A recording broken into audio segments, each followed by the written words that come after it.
Buenas tardes, en este video vamos a seguir exponiendo sobre la planeación estratégica de una organización o empresa. En este video vamos a hablar sobre el análisis P, las 5 fuerzas del mercado, diamante competitivo y el benchmarking. Cuando hablamos del análisis PEST, nos vamos a dirigir en cuanto a lo político, legal, económico, sociocultural y tecnológico. En lo político legal, o primero hablemos sobre el análisis PEST. Esto suele ser útil para conocer los factores del entorno general que han sido importantes desde el pasado, junto con la importancia que pueden llegar a tener en el futuro en función de los cambios que se producen. Cuando hablamos de político legal, es estudiar variables administrativas, legales y políticas.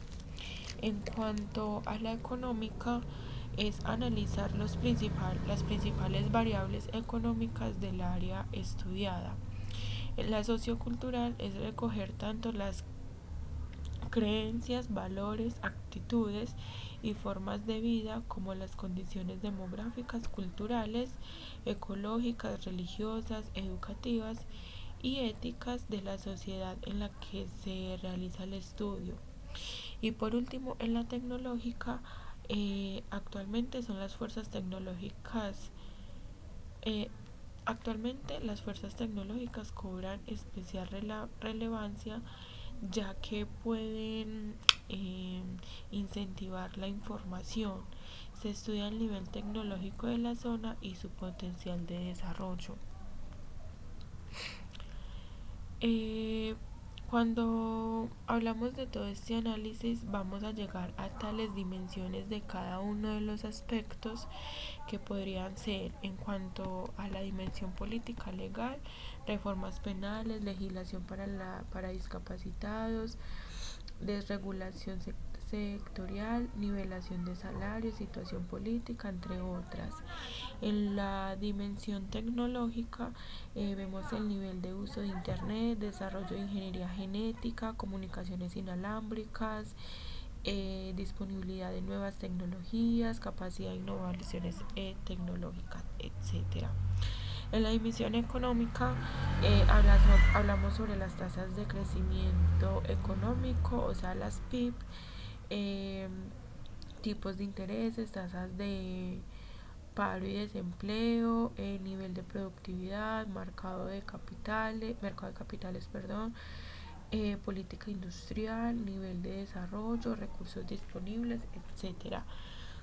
Y en la sociocultural, edad de población, nivel de riqueza, composición étnica, distribución geográfica, nivel de preocupación por el medio ambiente, valores y actitudes hacia la empresa, poder de los grupos sociales, mercado de trabajo, poder de sindicatos, nivel educativo de la población, pautas culturales, entre otras.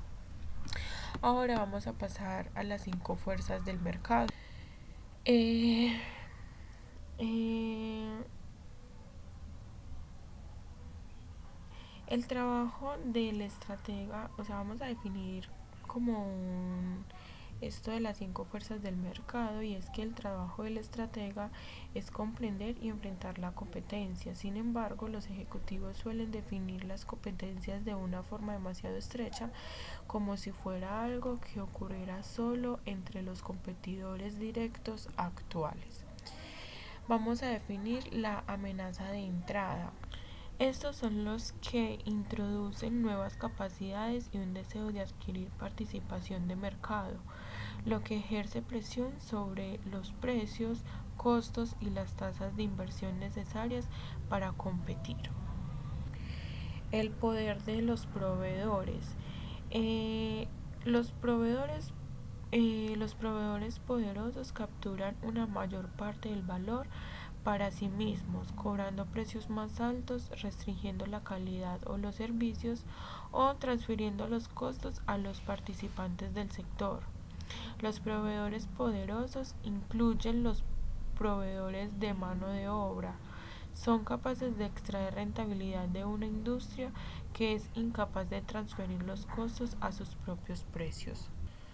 El poder de los compradores. Los clientes poderosos, el lado inverso de los proveedores poderosos, son capaces de capturar más valor si obligan a que los precios bajen, exigen mejor calidad o mejores servicios, lo que incrementa los costos, y por lo general ellos hacen que los participantes del sector se enfrenten, y todo esto en perjuicio de rentabilidad del sector. Los compradores son poderosos y tienen poder de negociación en relación con la participación del sector, especialmente si son sensibles a los precios y usan su poder principalmente para presionar para lograr reducciones de precios. La amenaza de los sustitutos. Un sustituto cumple la misma función o una similar que el producto del sector mediante formas distintas.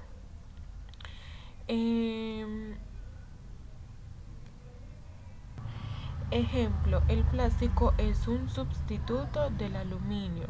El email es un sustituto del correo postal express. A veces la amenaza de la sustitución ocurre más abajo en la cadena o es indirecta, cuando un sustituto reemplaza el producto de un sector comprador. La rivalidad entre competidores existentes. La rivalidad entre los competidores existentes adopta muchas formas familiares, incluyendo descuentos de precios, lanzamientos de nuevos productos, campañas publicitarias y mejoramiento del servicio. Un alto grado de rivalidad limita la rentabilidad del sector. El grado en el cual la rivalidad reduce las utilidades de un sector depende del primer lugar de intensidad con el cual las empresas compiten, y en segundo lugar de la base sobre la cual compiten. Ahora el diamante competitivo. Vamos a hablar sobre el sistema de Michael Porter. El diamante de Michael Porter es un sistema mutuamente autorreforzante, ya que el efecto de un determinante depende del estado de los otros. El diamante es un sistema en el que el papel de sus componentes puede completarse por separado. Porque se mencionó anteriormente, se encuentran todos interrelacionados entre sí, y el desarrollo o actuación de uno siempre se va a beneficiar o afectar de los otros.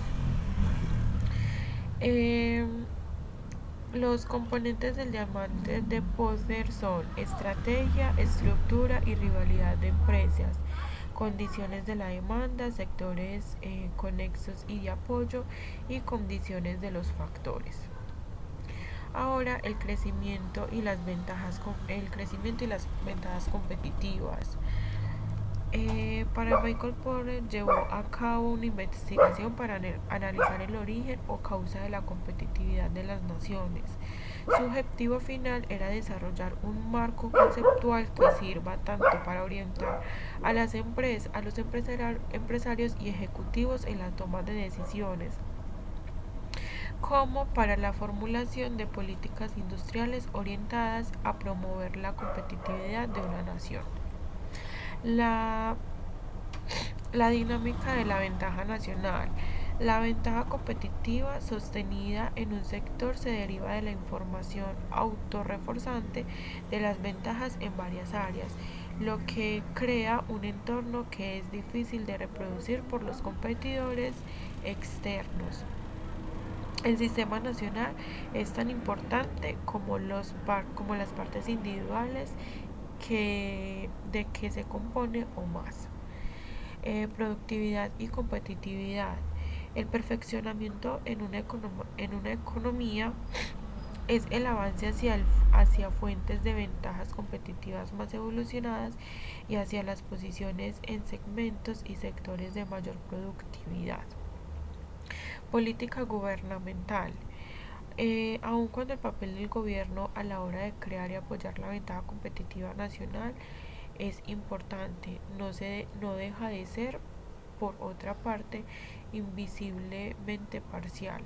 Los gobiernos no pueden controlar la ventaja competitiva nacional, solamente pueden influir en ellas. Los clústers. Es aquí donde el concepto de clústers o complejos de productivo resulta de gran utilidad, ya que permite analizar las condiciones bajo las cuales las empresas de una determinada localización pueden llegar a competir exitosamente en los mercados internacionales. Y por último, el benchmarking. Hablaremos sobre los antecedentes del benchmarking.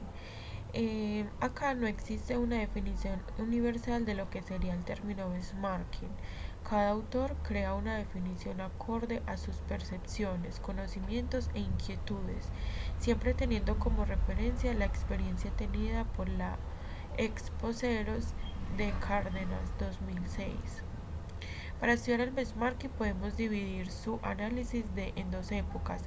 La primera hace uso del concepto como una herramienta que mejora la competitividad de la empresa, y la segunda época, el benchmarking nos plantea estudiar el cómo la empresa ha logrado establecerse como líder en el sector.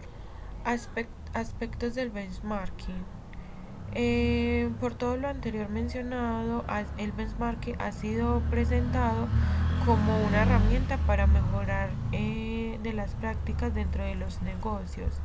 El benchmarking abarca los siguientes aspectos tomados de Spendolini 2005. Tenemos la calidad, la productividad y el tiempo.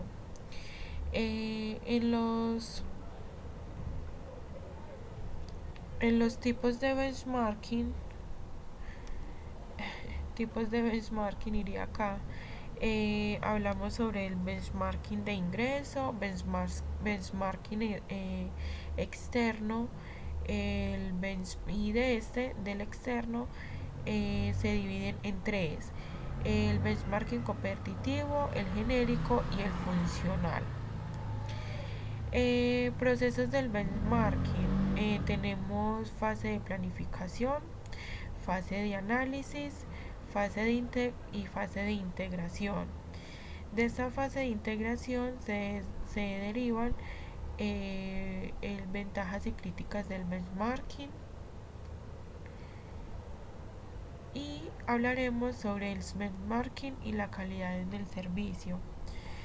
La calidad de los servicios es la preparación que tiene un cliente acerca de la correspondencia entre el desempeño y las expectativas relacionadas con el conjunto de elementos secundarios, cuantitativos, cualitativos, de un producto o servicio principal.